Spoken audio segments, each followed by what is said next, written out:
ரயில் தண்டவாளம் மாதிரி இருக்கக்கூடிய ஒரு பெரிய இரும்பு துண்டு எடுத்து ஒரு 20 அடிக்கு நான் நீளமா போட்டுறேங்க. போட்டுட்டு இது மேல யாரெல்லாம் நீங்க நடந்து போறீங்களோ அவங்களுக்கெல்லாம் நான் வந்து ஒரு 300 ரூபாய் பணம் கொடுக்குறேன் அப்படின்னா என்ன பண்ணுவீங்க? எல்லாருமே கண்டிப்பா நீங்க நடந்து போறதுக்கு ட்ரை பண்ணுவீங்க. அதே இரும்பு துண்டை எடுத்து இந்த பக்கம் ஒரு பில்டிங், அந்த பக்கம் ஒரு பில்டிங், நடுவுல அந்த பெரிய இரும்பு துண்டை வச்சிடறேன் உயரத்துல. கீழே வந்து கிட்டத்தட்ட ஒரு 200 அடி ஆழம் இருக்கு. இப்ப யாரெல்லாம் இது மாதிரி நடந்து போறீங்களோ நான் இப்ப உங்களுக்கு 3 லட்சம் ரூபாய் பணம் கொடுக்குறேன் அப்படின்னா கூட என்ன பண்ணுவீங்க? பெரும்பாலானவங்க அது மாதிரி நடக்கிறதுக்கு எந்த ரிஸ்க் எடுக்க மாட்டீங்க. மேல வந்து கீழே விழுந்துட்டோம்னா ஆள் காலி அப்படிங்கிறதுனால.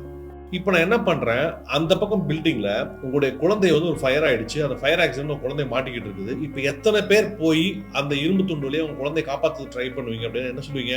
இங்க இருக்கிற எல்லாருமே கண்டிப்பா அதை போய் எப்படியாவது கிராஸ் பண்ணி என் குழந்தையை காப்பாற்ற கண்டிப்பா ட்ரை பண்ணி எல்லாருமே சொல்லுவீங்க. அப்போ முதல்ல வந்து யாருமே அந்த இடத்துக்கு போக மாட்டேன்னு சொன்னீங்க. இப்ப எல்லாருமே நீங்க போறேன்னு சொல்றீங்க அப்படின்னா அதுக்கு காரணம் என்ன? அந்த இடத்துல உங்க குழந்தை இருக்குது அப்படிங்கிறதால தான். ஒரு எமர்ஜென்சி அங்க இருக்குது அப்படிங்கிறதால தான். ஒரு தேவை ஒண்ணு அங்க இருக்குது அப்படிங்கிறதால தான். ஒரு பர்னிங் டிசைர் ஒண்ணு உங்களுக்கு வந்து இருக்கு. அதை எப்படியா போய் காப்பாற்றணும் அப்படிங்கிற ஒரு தேவை ஒண்ணு இருக்கு. அப்ப வாழ்க்கையில எல்லா முடிவுகளுமே நீங்க எடுக்கிறது எதை பொறுத்து இருக்கு அப்படின்னா உங்களுடைய தேவைகள், உங்களோட பர்னிங் டிசைர்ஸ், உங்களோட ஆசைகளை பொறுத்து தான் இருக்கு. அப்போ ஒரு விஷயத்தின் மீது உங்களுக்கு ஒரு தீராத ஆசை இருக்கும்போது நீங்க என்ன பண்றீங்க அப்படின்னா அதை எப்படியாவது முட்டி மோதி ஜெயிக்க முடிவு பண்றீங்க.